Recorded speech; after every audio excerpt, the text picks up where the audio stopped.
It's the Score North Twin Show. Oh, crank up that hot stove. Yeah, This is baby. it's the hottest it's been. Oh, right there. Feeling good. So yeah, this was a trade probably 3 months in the making here last night. The Twins trade longtime second baseman shortstop Jorge Polanco to the Seattle Mariners for 4 pieces. 33-year-old right-handed reliever Justin Topa, 34-year-old right-handed starter Anthony DeDclafani, 19-year-old top 100 overall prospect outfielder Gabriel Gonzalez, and then low A pitching prospect Darren Bowen. The Twins get $8 million in cash to help offset the DeDclafani contract. And Derek Falvey said, quote, according to The Athletic, we're trying to find a way to add to the 24 roster and also keep an eye on the future.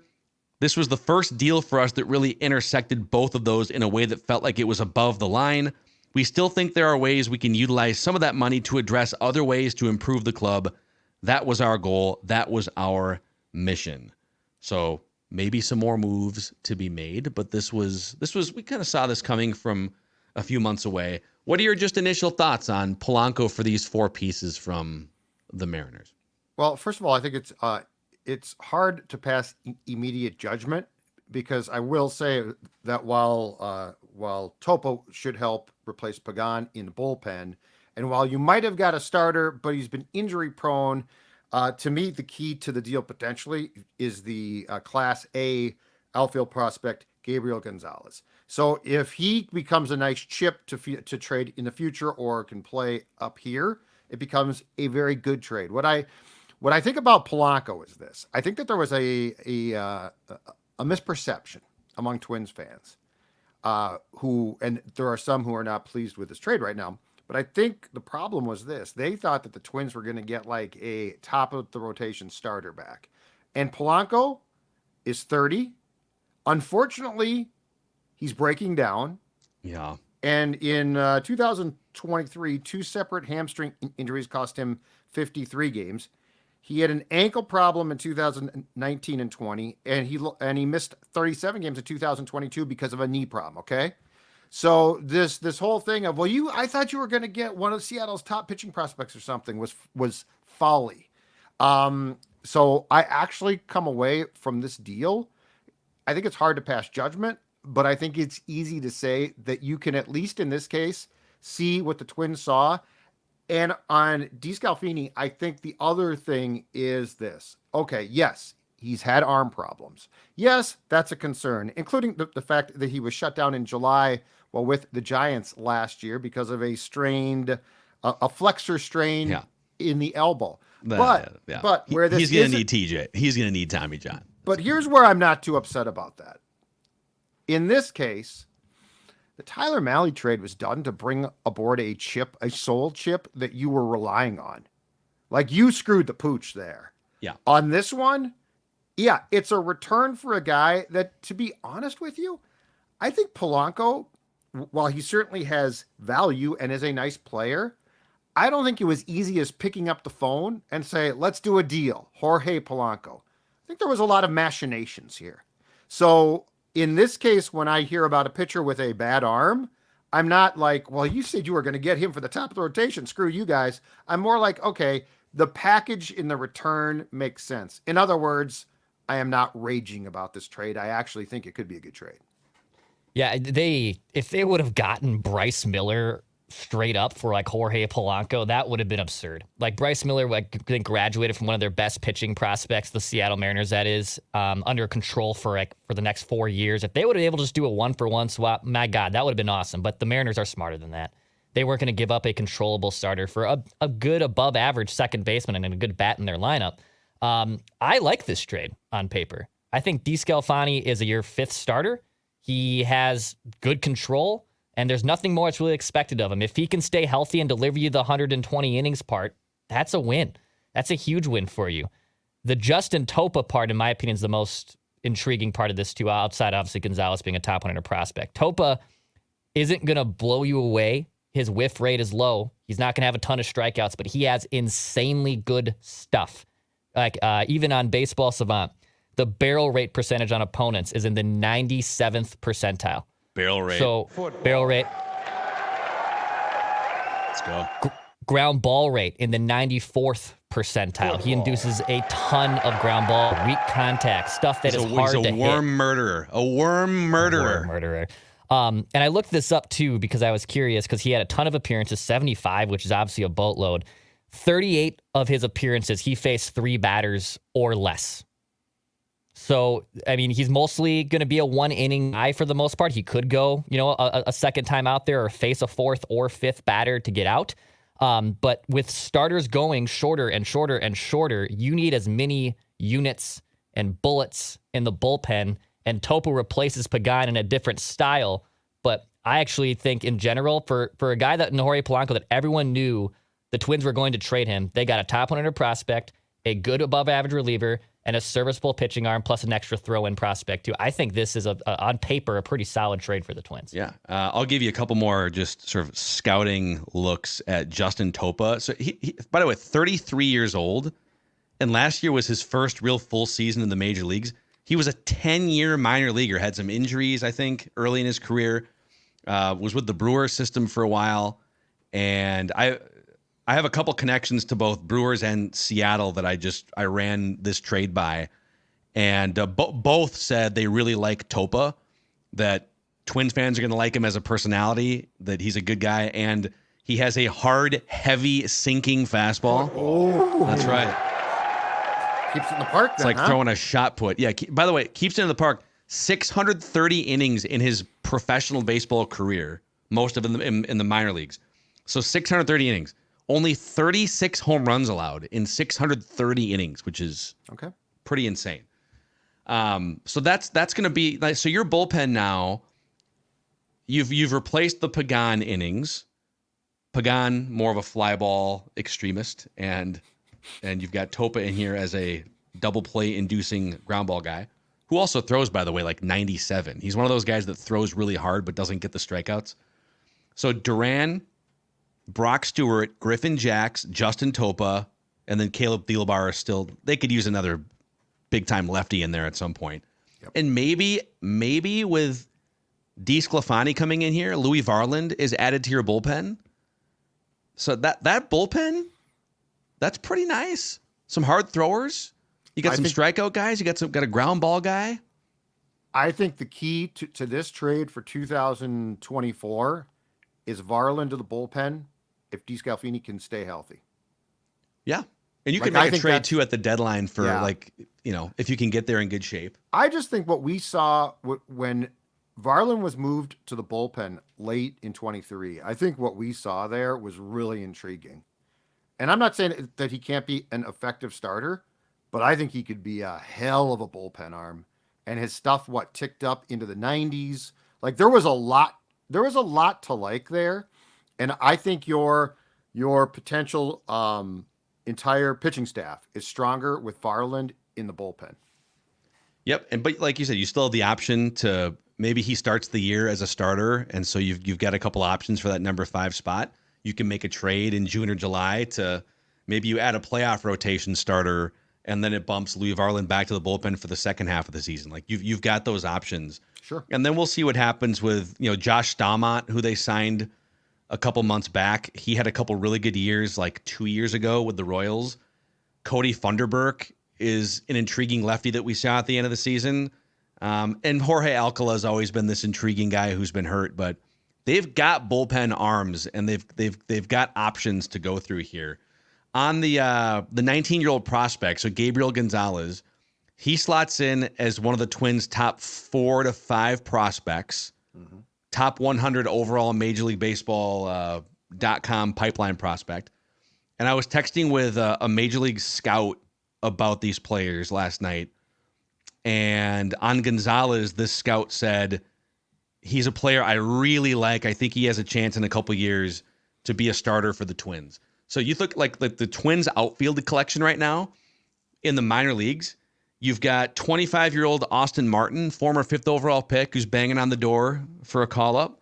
You got Walker Jenkins, the 5th overall pick from a year ago, 19 years old. Emmanuel Rodriguez is 21, one of your top prospects. Stud.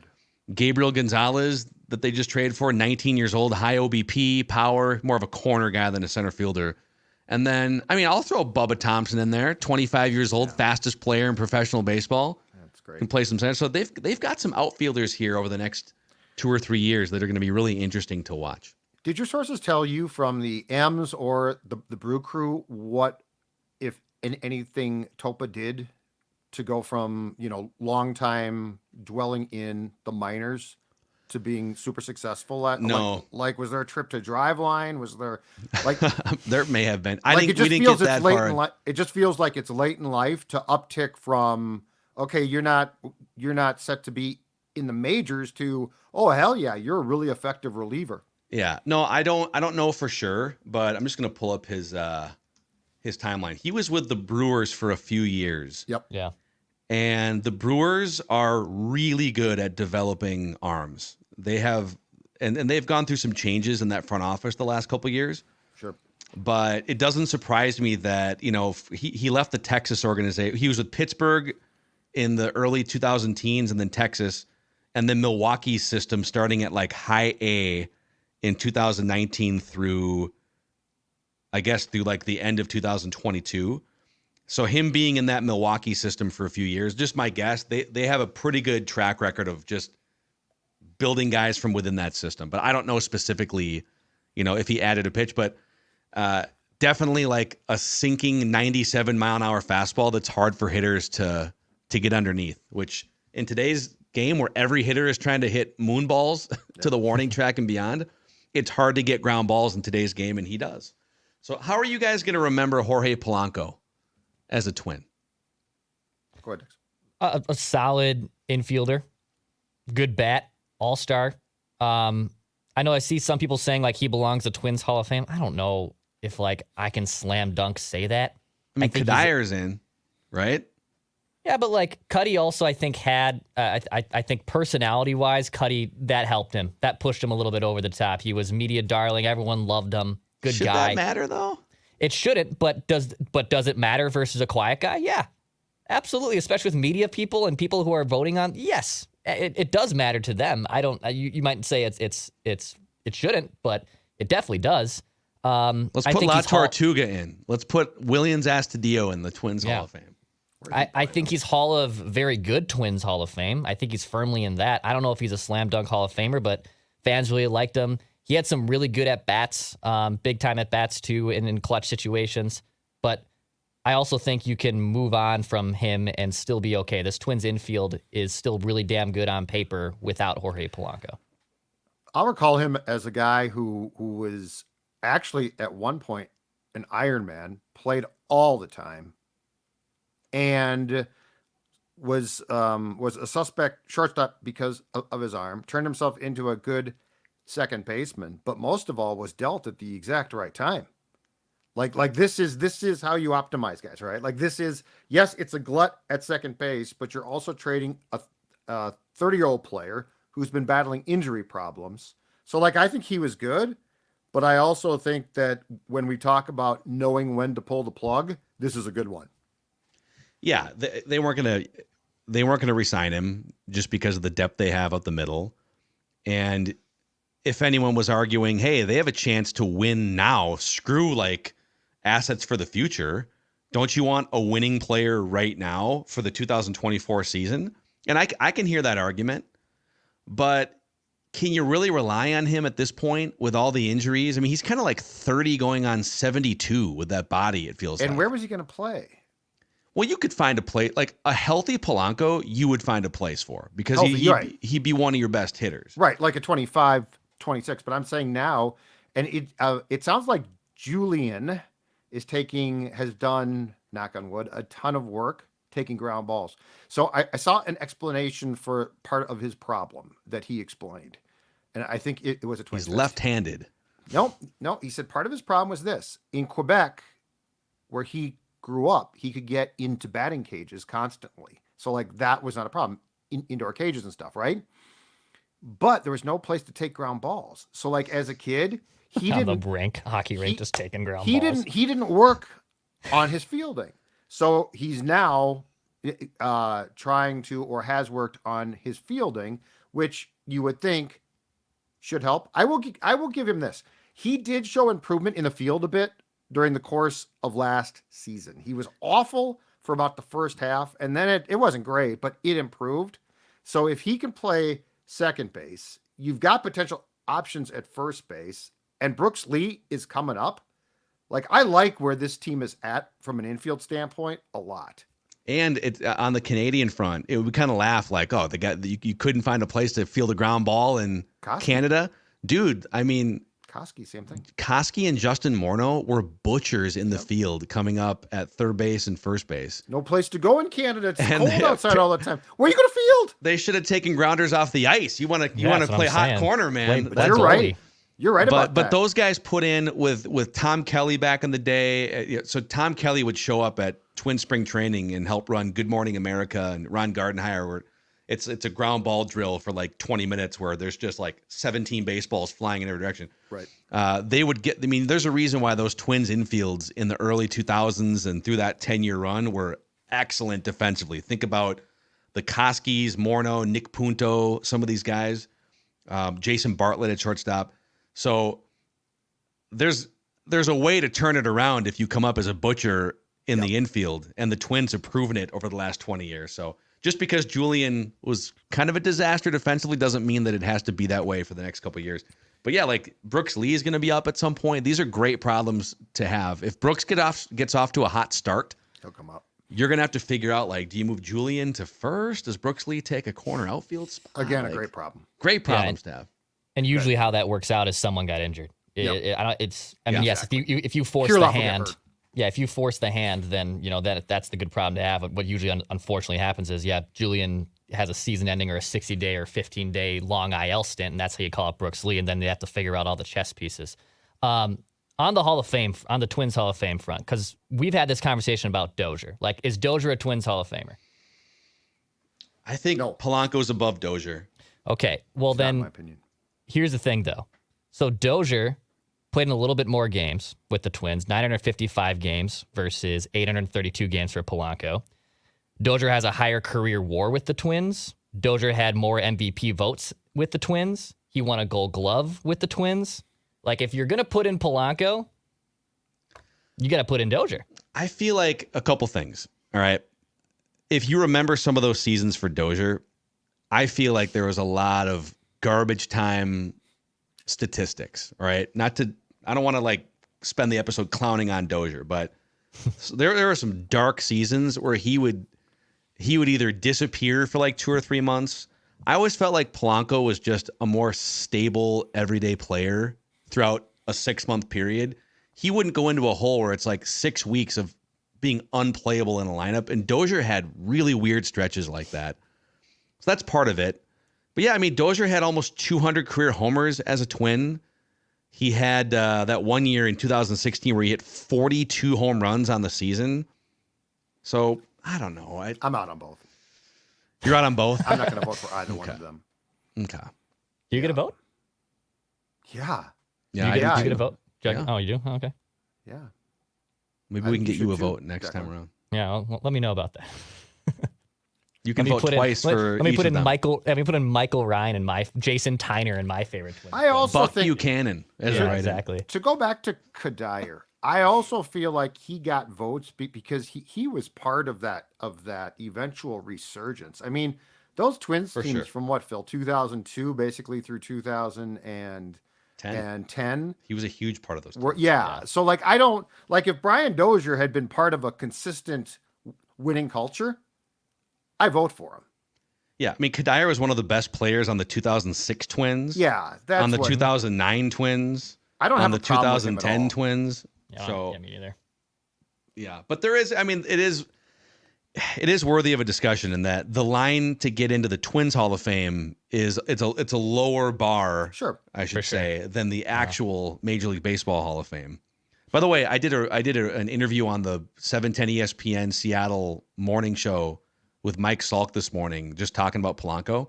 they are pumped about Jorge Polanco. And I sold him on it too. I said, dude, if you guys are getting a healthy Jorge Polanco, if you can get 125, 130 games out of him, he can carry your lineup for like weeks at a time. And he takes great at bats. If you think about, all right, Hector Neris is on the mound. It's a postseason game against the Astros. You got a filthy reliever. It's a one-run game. We need someone to take a great at bat. Yeah. Polanco, Julian's up on that list too, but Polanco was one of the top guys on that list. I feel like he's just in decline because of his body breaking down. It just feels like that. That's a fun lineup. And honestly, some hashtag old friends in that lineup. They got Mitch Garver, who might be hitting cleanup for them. That's right. Luke Raley kind of has come on here after he was passed by in the. He's barely an acquaintance, Declan. Well, he's still a Twins guy. You have Polanco Garv, maybe batting third. Like you have three former Twins in that lineup, and obviously, Julio Rodriguez is one of the most exciting players in baseball. Like that's a fun lineup for them. The Bomba squad, man, represent. I was gonna say, let's get them back together. Polanco, let's put them all in the Twins Hall of Fame. Get Sano over there too. The Bomba squad. That there will be votes cast at some point in time for Sano, Cruz, right? No, Cruz. Oh, no. I would put Cruz in Twins Hall of Fame. Mm-hmm. He had one of the great individual seasons in Twins history. He did, and that matters to me. Yeah, I think if you put Cruz in, you got to look at some other guys though. He was also like the centerpiece of the greatest offensive team in Twins history. That's what I'm saying. So, he's going to get votes, and people loved him. I mean, in 2019, he hit 41 homers in 120 games. He had a great year, no question. He batted .311 with a .639 slugging percentage. It's legitimately one of the. And he was an old man. Did Harmon Killebrew ever have? Let's look this up real quick. I know Killebrew never had a like 50, 10. Right? He never. He never had a 50 home run. Hank Aaron didn't have. How many one? thousand OPS seasons? Hank Aaron He had to have a few, 50. Right? He probably had a couple, yeah, for sure. So Killer had 2,000 OPS seasons, but none as high as Nelson Cruz in 2019. Now OPS plus is probably the more accurate because it adjusts for the time period. So Nelson Cruz's OPS plus was 168 with 100 being average. 162 for Killer in 1961. 173 in 67. So I guess what I'm saying is Nelson Cruz, the Bomba Squad season, put up Harmon Killebrew numbers, which is look up Brunansky. What was his top year? I love what we're doing right now. This is great. And how much did he do in? And he was very good in '87. Tom Brunansky. He's the one. 1987. He was a one-time All-Star as a Twin. Okay. In '87. He had 32 bombs, 85 RBIs. It's funny, he stole 11 bases and was caught 11 times as well. So I want to just calm down on the base stealing there, Tommy. 841 OPS, which was 18% above league average. Just a really good, solid player. But when you're part of a 1987 run, World right? Series. That's what's sort of swaying me. I'm sort of torn here. I'd probably put Bruno in before I would put Polanco or Dozier in. Agree completely. Just for postseason. Agree completely. Reasons. Declan is now. I think we should fix that camera by throwing it. Is there like an window. autofocus setting on that? Yeah, I don't know. It's behind you. Just take it and throw it out the window, and then we'll get a new one. Yeah, okay. Do exactly that. I'll do that. Throw it right out the Break window. the window behind you and throw Our it out. lead IT guy, Judd Zulgad here. Have you turned it off and on? That's my favorite IT trick. Hit us up in the YouTube comment section, by the way. Do you think Jorge Polanco should be in the Twins Hall of Fame? What would you do with Polanco, Dozier, Nelson Cruz? Yep. If you're old enough to remember Tom Brunansky, what would you do with Tom Brunansky? Let us know. And we'll hit you with another episode probably on Thursday this week of the Score North Twin Show. In the meantime, if you guys could give us a 5-star rating and a positive review on Apple and Spotify, we would greatly appreciate it. Goodbye. See you guys.